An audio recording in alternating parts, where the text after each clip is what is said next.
এখানে প্রদত্ত অসমতা a গ্রেটার দেন b হলে c লেস দেন 0 ক্ষেত্রে নিচের কোনটি সঠিক এটি আমরা দেখব।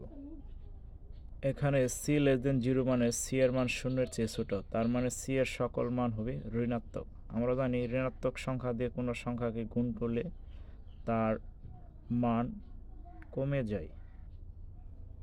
অর্থাৎ যদি আমরা লিখতে পারি এখানে 6 ইজ গ্রেটার দেন 4, 6 4-এর চেয়ে বড়, কিন্তু ঋণাত্মক সংখ্যা দিয়ে গুণ করলে এখানে হবে -6, এখানে হবে -4।